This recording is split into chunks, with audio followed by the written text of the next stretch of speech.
The Outer Hebrides is one of the most beautiful places you can visit, but during winter, its beauty walks hand in hand with how brutal it can be.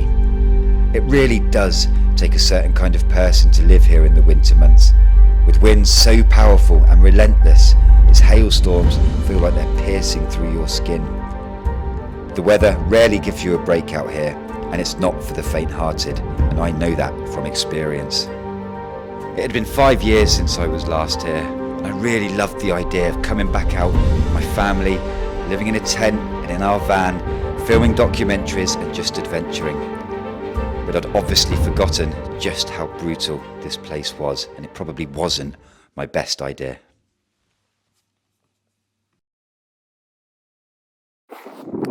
So we've literally just had some pretty heavy snowfall just come out of nowhere on our walk today. Chris, Jet and Magnus are taking some time to shelter in the tent right now. We pitched it here in the sand dunes just to help see this blizzard through, and I think Magnus is going down for a nap. Harris during winter is without doubt hard living, but what it offers is like nowhere else I've ever been. The winter, relentless and brutal as it is, makes the incredible scenic landscape shout even louder.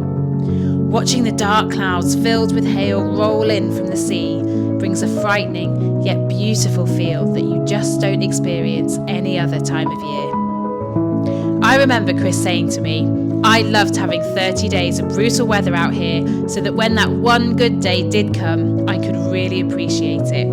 I couldn't really relate to that until I came out here myself. We came to Harris because we wanted to start making a living doing something we love, writing and producing our own adventure documentaries for all of you. But we failed in our quest to do so. We spent a lot of money and worked tirelessly to make it work. In a month and a half, we had only a handful of days where the weather gave us a good enough break to go outside and film. Above all, Jet's condition was clearly deteriorating, and our loyalty to her was far more important than our own dreams. So we went back to the mainland to take her somewhere warm to see out the last months of her life. We left Harris at the end of January 2024, and our Jet passed away in April.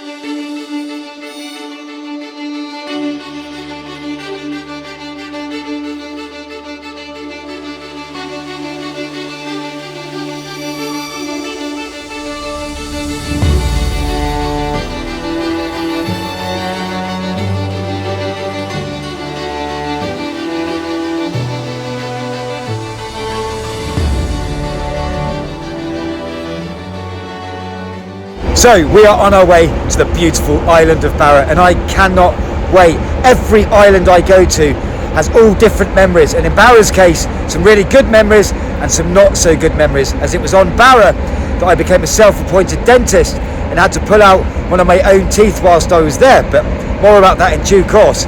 But for Kate and Magnus, this is the first time they would have been to Barra, and I can't wait to show them. Magnus is going to have his second birthday there, and I can't wait more than anything because in my opinion, Barra, although they may not be the biggest, have some of the most beautiful, cleanest beaches the world has to offer.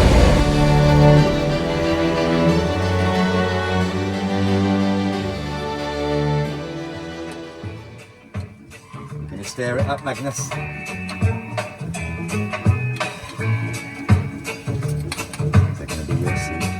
There you go. Hey! Stare it up. Are you going to stare it? Stare it. Good boy, you staring it up. As soon as we arrived on Barra, we found the perfect spot to park up right next to a beautiful stretch of empty white sand on Vartasay and got food on for the evening. We're really excited about tomorrow as it's Magnus's second birthday. We wanted to put another notch on Magnus's belt of islands, having already visited more than many would in a lifetime, and given the fact he spent his first birthday on the Isles of Scilly whilst we were still walking the UK coastline for charity.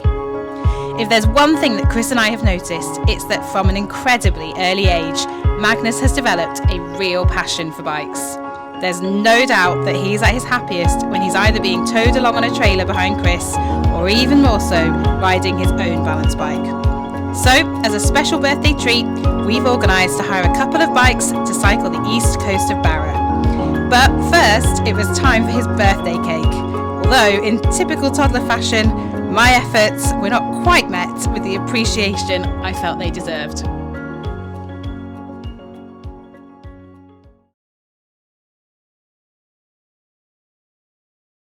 It's Magnus. He's just woken up. Kate's messaged me to say, so I want to go in there and play a song and wish him a happy birthday on the guitar. But the only issue I have is Kate made a real effort to make a birthday cake for Magnus. And I got really hungry last night and I went back to the van underneath where it was keeping cool and I ate some of it. So I may as well say my goodbyes now. So the whole intention was to come down and play Magnus a lovely birthday song, but he is in his terrible twos. But we put an effort in for this, so we're going to sing it anyway whilst he screams. Magnus, are you ready for your birthday song? Happy birthday to you. Happy birthday to you. Happy birthday to Magnus.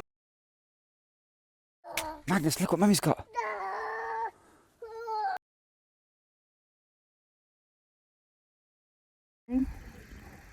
Happy birthday, happy second birthday. You're 2 today. Can you believe it? You're 2. So given it's his second birthday, there's nothing that Magnus loves more in the world than being on his bike. So we have decided to cycle the east coast of the island today in celebration.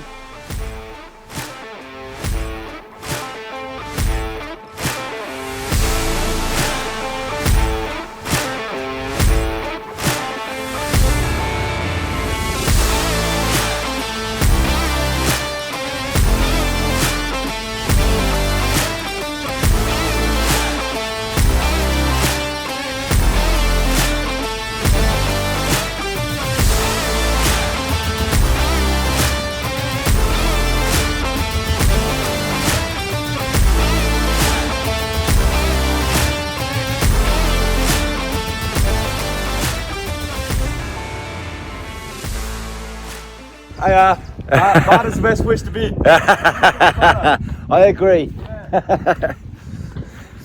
So I'm just on my way to the co-op, and one of the things that's really struck me about being out here is one, how everybody waves to you. Whether you're in the car, the van, anything like this, everybody that goes past you, whether you put it in for them or whether they're just literally passing you, everyone says hello, and it's really, really lovely. But I've just noticed a couple of youngsters sitting outside the co-op and playing the Arcadian, and I am going to try my hardest to get them to play me a song. Let's see. And this is how the youngsters here entertain themselves. Take it away, lads.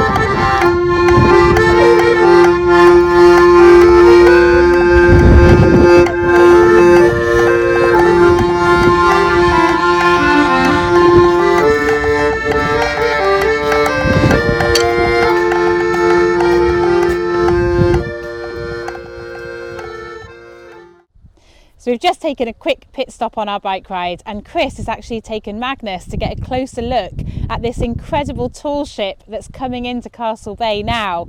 But meanwhile, I thought I would say a few things about this landmark behind me, this castle in the sea, which is completely unique to Barra. This is Kishmore Castle, and it's one of the most remote castles in the whole of the UK. It's also the only remaining medieval castle on all of the Scottish islands. It was once the proud seat of the MacNeil clan, who owned this island for centuries and built the castle in the late 1400s at the height of Gaelic power here in Scotland. The MacNeils were a seafaring clan, as you can imagine, living out here, and one in particular was known as Ruin the Turbulent because he was once arrested in the late 1500s during James VI's reign for piracy of an English ship. However, the McNeils had to sell this island in 1838. They were forced to sell it in order to repay their debts.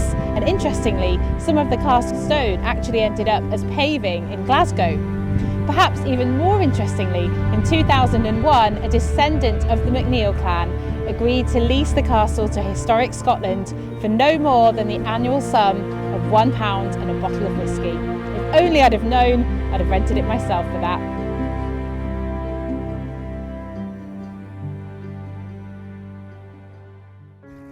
Whilst I relish in the thought of Kate being locked in a castle in the middle of the sea, it's time to move on to Barra Airport.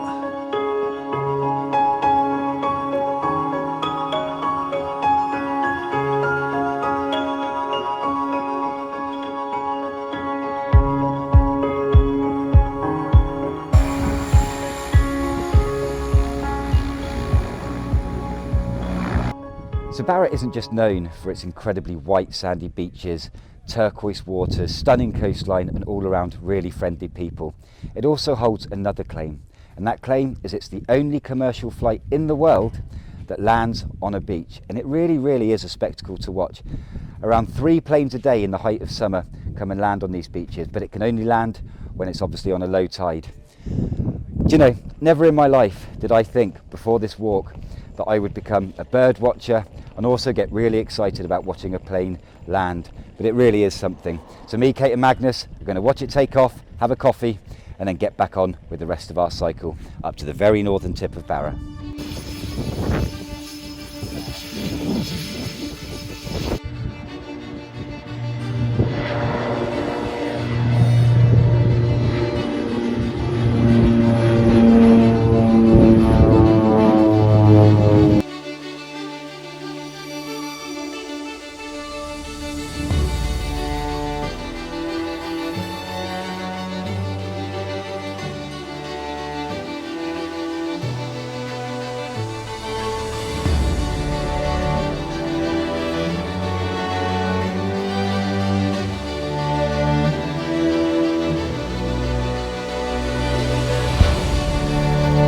We made our way to Barra's most northern tip, and it was here our story would take yet another turn, and not for the better. We were really excited as filming was finally going well, and once we had finished in Barra, within the next week we'd be heading over to the Uists and finishing off and finally getting the chance to edit our first documentary. Whether it was good or bad, I'm not sure that mattered. It was the sense of achievement that had gripped us, especially after our first attempt had been a failure in Harris. After a nice beer to see in Magnus's birthday, we started getting ready to head back to the van and camp up for the evening. We were really excited, and then just as we were leaving, I received a phone call. Earlier on in the year, I'd agreed to be part of a series that would be aired in February 2025, but what I didn't know at the time is that they wanted me to come back filming pretty much immediately. I had 5 days between sitting where I was to get down to the south of England ready to filming, and obviously this would mean our documentary was once again on hold. The way the filming schedule had planned out would mean that we would miss the summer once again, and having experienced the Hebrides in the last winter, we knew that we were going to miss our weather window. See, all of the money that had been earned from my books had been reinvested into pursuing what we wanted to do, getting the camper van, getting all of our filming equipment and all of the travelling and the money that it costs to keep yourself going. So we knew that if we couldn't continue this summer, we couldn't afford to do this again, and potentially it could have been the ruin of us. We were homeless, jobless, and our funds would soon run out.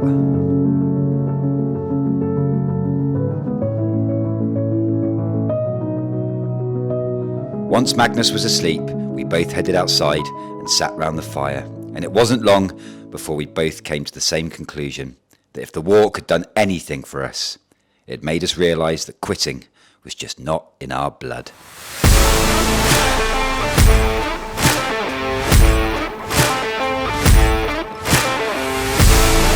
The following day we got the ferry to Uist, sandwiched between Barra and Harris. Although we wouldn't be able to finish what we'd started, there was something we just had to do before heading back to the mainland. While Chris got himself ready for filming and had Magnus for the day, I headed up the highest mountain in Uist, Ben More. My aim was to visit the same spot that Chris and Jet had wild camped on the very last night of their entire Hebridean adventure whilst on the walk. After spending the whole of winter 2018-19 walking and wild camping the incredibly untamed coastline out here, I just had to see that spot for myself. I also had a little surprise planned, to leave a little something on the summit as a tribute to them both, especially to our not long since departed Jet.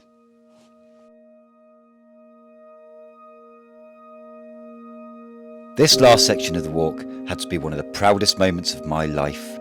See, prior to the walk, I'd done nothing but give myself a hard time, eventually leading to years of depression. It was a battle that I fought alone for as long as I could remember. So arriving at this point, having just completed a brutal winter in a tent in the Outer Hebrides, was the first time that I'd swapped my inner fight for an immense sense of self-pride. Jet and I had achieved something that had never been done before, and only we knew how relentless and how hard we had worked to get here. It wasn't just a turning point in the walk, it was a turning point in my life. A change of mindset that would lead me down the path to happiness and how I would think about myself. A flame that had been dim inside me for so long had started to grow stronger by the day. Jet and I still had a long way to go, and sitting on top of Ben More that day, I knew nothing was going to stop us. We were a formidable team, and we had just proved it to ourselves, and it was a feeling and a memory that was so powerful that I shall remember it until my last day. Returning here, I'd said to Kate that she should go and climb Ben More, so I could get ready to go down south for filming. But looking back, the truth is, losing Jet was just still too fresh. I just wasn't ready to visit such a special place to me and her, having only just lost her.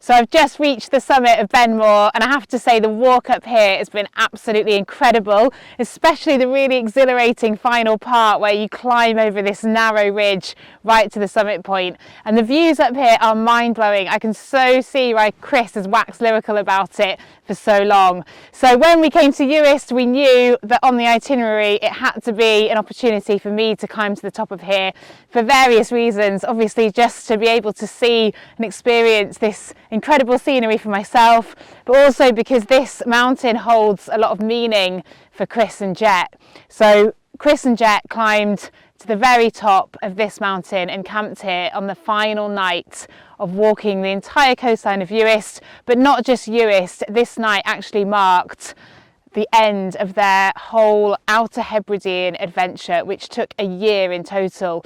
And having walked out here now myself for, well, a couple of months really, and been out here in a winter, I've got to say that it's being out here, walking the coastline, so much of it is unpathed. It's so really remote, rugged, isolated terrain. Big stretches where you don't see anybody for days. If something was to happen on some of these stretches, you wouldn't be able to get access to help very easily at all. And I just think the challenges and hardships they must have faced over that year, especially walking through a winter. We're talking every day, all 4 seasons, and out here, trust me, you really get smashed by the weather. Doesn't matter what season it is, but particularly winter. Huge ferocity in those winds, absolutely insane. You have to experience it to even believe it, trust me.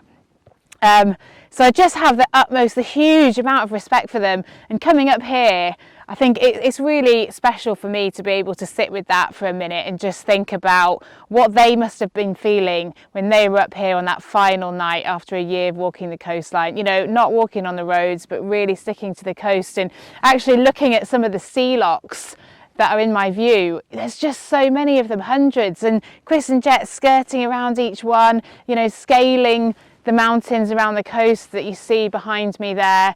Just no easy feat, and I can imagine that when they got to the top here, must have felt like the most epic sense of achievement.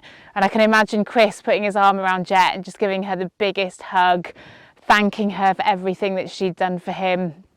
you know, and just having so much gratitude for her and that bond that they shared together, just feeling so much love for each other. I know Jet absolutely loved walking these parts. This was when she was in her prime, the best shape of her life. And coming up here for me, you know, Jet's not with us anymore. She's been gone for nearly 2 months now, and we still miss her every day, and I've been missing her a lot lately.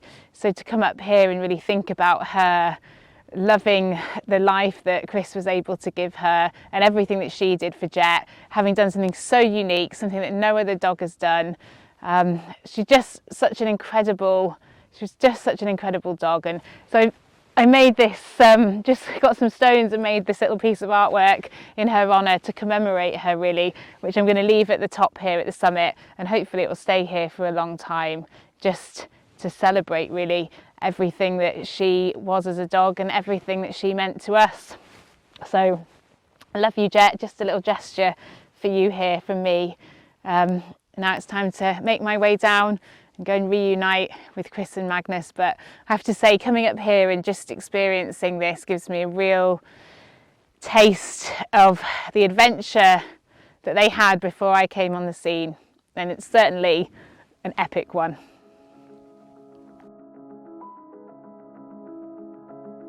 And with that, we left the Outer Hebrides once again and headed back to the mainland, ready for me to start filming. And very soon after, Kate had been told that she'd got a book deal with the same publisher I had, and we were over the moon. It was great news, but deep down we knew that this was going to be the end of our filming career, at least for a while. So to keep ourselves going, whilst Kate got stuck into her book, I zipped around England, Scotland and Wales, doing talks to sustain ourselves and make sure we had some money coming in.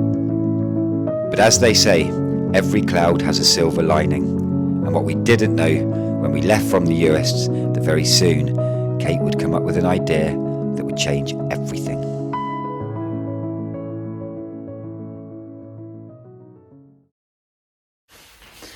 Right guys, so Magnus and I are about to head down south to go and spend a week with my mum because Chris is about to undergo what he calls major surgery. Massive major surgery. Basically, he's having a tooth pulled out under sedation. Two, okay, 2 teeth pulled out under sedation. Nothing, as I've told him, compared to when you have 7 layers of stomach muscle cut through when you have an emergency C-section to have a child. There is a difference. A beautiful baby comes out of you, darling. 6 years of rotting teeth are coming out of me. Anyway, I just found it so funny because I actually found a goodbye letter he actually wrote last night a goodbye letter to both of his children in case he doesn't make it. He genuinely thinks that he's going to die from a tooth abscess, a bit like Tutankhamun. That's how he died. Just saying. Anyway, here's the letter just to prove I'm not making it up. But yeah, so in order for Chris to mentally prepare and mentally recover, he needs about a week. So Magnus and I are heading down south just to be completely out of his way. I think it's for the best. Notice in the letter, darling, that there's nothing but you in there. Yeah. I'm not included at all. So I just had a bit of a disaster. It's quite windy and Jet's bowl come around the side of my bag and hit me in the side of the face so hard that it's cracked my tooth in half. This side of it is okay, but the inner side of my tooth has pierced into my gum and it's excruciating. I've been sitting here for an hour just wondering what to do, and there is only one thing I can do, is get it out. And if you're squeamish, don't watch this. But I'll tell you now, until you're in a situation when you're on your own and something goes wrong, that's what defines you. And if I was to panic now, I'd be in serious trouble. So I'm not going to panic. There's nothing I can do, it's got to come out. So bear with me.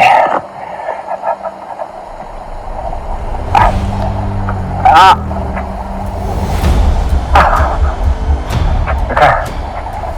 To prove I'm not there.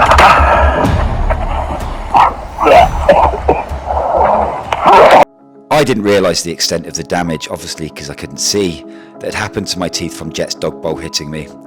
And over the next 6 years, my wisdom tooth and my molar at the back of my mouth just deteriorated. I was averaging an abscess every couple of months. It had almost become part of a daily life.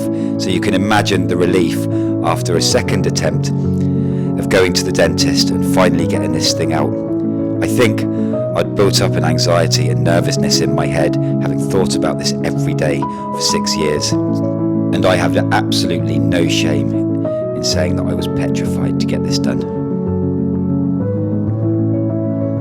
There's been something on my mind for quite a while now, and rather than just sit around moping, worrying about what's going to happen at the dentist, I thought maybe this is the opportunity, and it's something that I wanted to do on my own. I haven't spoken to Kate about it, or certainly anyone on my social media, because some things are just a bit personal. But I do believe that there are some things in life where you just need to get a bit of closure. So I thought I'd take an hour-and-a-half journey down to a place that holds a really special memory, and it's a small town by the name of Irvine.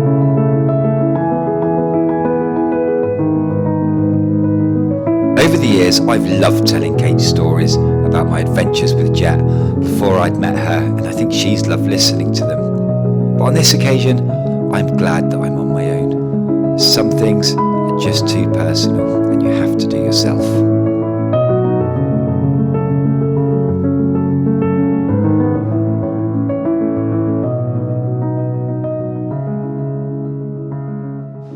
I remember so clearly waiting outside this building, which is called the Harbour Lights pub in Irving, waiting for the van to come up with Jet's previous owner as he brought her in. And I remember standing there, and me and Jim, his name was, we had a little chat and all that sort of stuff, very brief. And then he got Jet out, and out popped this beautiful, beautiful white lurcher. I took the lead and I brought her over to this bench. And there I sat and I stroked her neck and I looked at her, and within a few minutes of being with her, I just knew, you're coming with me, girl. And that was that. We headed to the local to keep warm and give my phone a good charge. I'd arrived in Irvine during the Beast from the East. I remember the big storm swept across the United Kingdom back in 2018, I think around the end of March, April, if I remember correctly. So after the pub, my main aim was just to get Jet warm. Sunk a few pints in there and then brought her to this area. It's all enclosed, completely sheltered from the winds. That evening, I spent the whole night in the tent making sure she was warm, just really pampering her. I put on Pink Floyd, Shine On You Crazy Diamond on my phone on repeat to try and relax her, put her at ease and just stroke her the entire evening.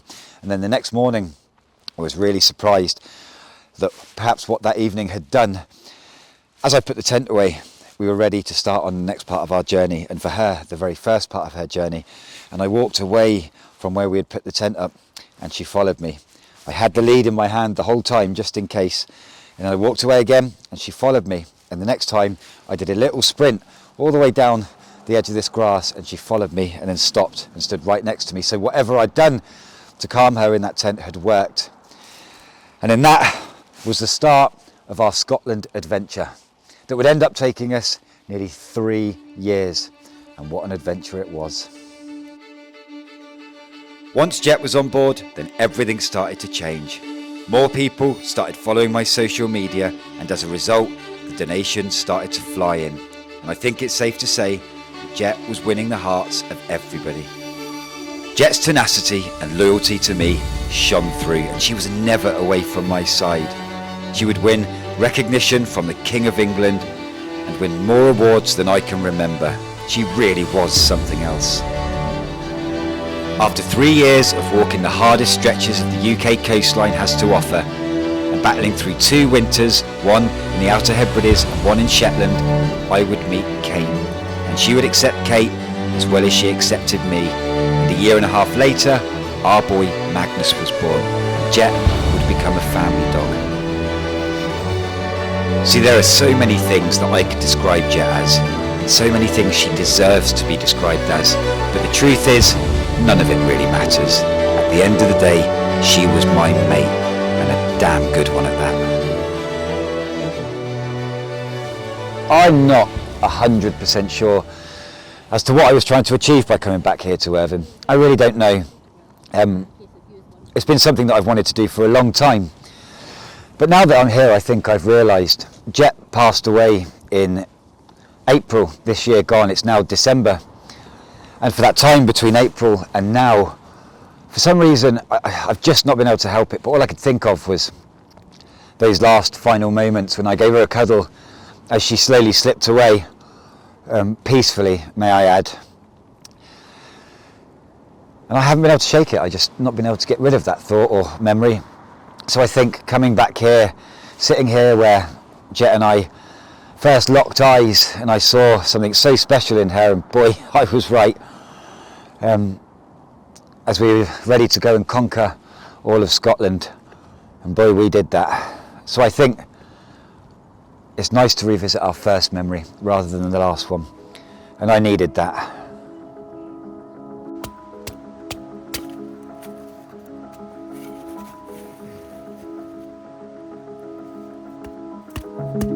I served in the parachute regiment, and I remember being told that a friendship forged through hard times and through times most will never experience is a friendship that is stronger than most will ever understand. And I believe that is exactly how it was for me and Jet. I don't expect everybody to understand this, but whilst I was alone, there's something I wanted to do. Jet and I spent 1,000 evenings around a fire as a reward for working so hard during the day. It was our best time together. So I wanted to do it one last time, just me and her, so that I could say my own goodbye. A closure, if you like. Jet had walked more of the United Kingdom coastline by myself than any other human and dog in history. She had raised $500,000 for charity, and I think it's safe to say by the end had won the hearts of a nation. And I always thought that was her legacy, that is what she'd leave behind. But I was wrong. See, she had slowed me down and made me take my time, and every single time that she stopped for a wee, made me camp up early for the day because she was tired, or I leant over just to give her a hug, eventually ended up to me being down the Wallago steps at the same time as Kate. So I would never have met Kate if it hadn't have been for Jet. She had led me to the greatest prize of all, a family. And whenever I look down at my boy and I look at Kate, I can smile and know that it was her that led me to them. But whenever I think of just Jet and I and the adventures we had together, I know that we had something special, and something few people alive today will ever have. We had pure freedom, and it was the best time of my life.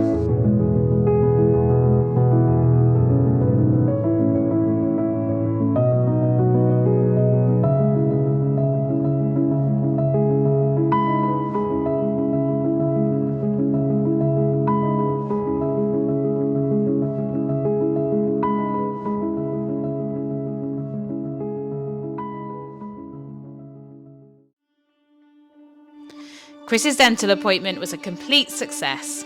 Finally, he has them out, and just from talking to him on the phone, I can sense his relief. And trust me, it's a big relief this end as well. A day later, Magnus and I drove from Malvern, England to the Mull of Galloway in southwest Scotland to reunite with Chris, having not seen him for over a week. Chris was gutted he didn't get a sticker from the dentist for being brave. So instead, and in typical Chris style, he wouldn't be meeting us in the van, but rather feed his adrenaline craving and use what he likes to call his passion wagon.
So I've just made it to Port Patrick, and it's nice to be off the bike, I have to say. I feel like I've done more of a gym session than anything else. I forgot just how many barbed wire fences and electric fences there were on that section of the coast, and are as you continue going around Port Patrick. But hey, it is what it is, and I'm really glad to be here. I remember standing in this very spot, looking over at Port Patrick, just thinking how hungry and thirsty I was, and what I would have done to have been able to afford a good slap-up meal. But this time I can. But you know, I'm really excited, because for just under a week and a half I've not seen Kate and Magnus, because I've just had the old chops taken out, and the excitement is unbelievable. So yeah, I think I'm going to go and do that. But before I do, we've been very quiet on social media over the past year and a half. We've had things to do, you know, a couple of books to write. Kate's writing one now, and we tried our hand at filming, which didn't go very well at all.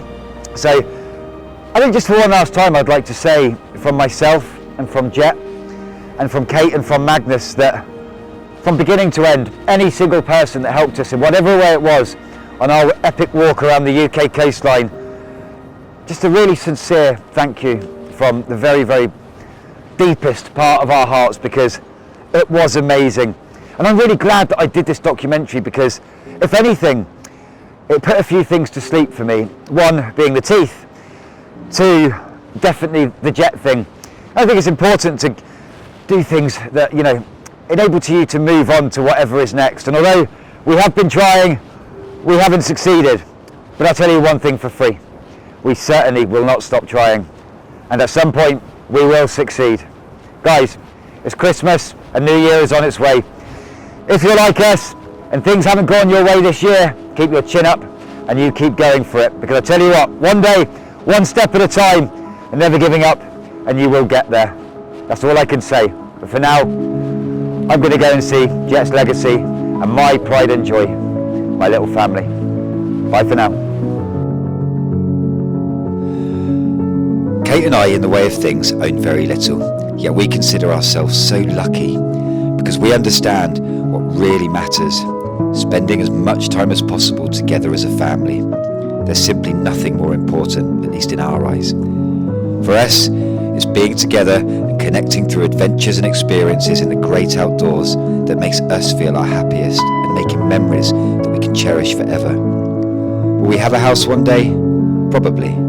But for now, our aspirations lie in chasing this adventure lifestyle. For as long as our bodies hold out, we'll continue to strive forward and pursue what we love, because we believe that's where our happiness as a family truly lies. And the best thing is we'll always be able to look back and know it was someone very special that brought us together. And her name was Jet. And to think people say it's just a dog.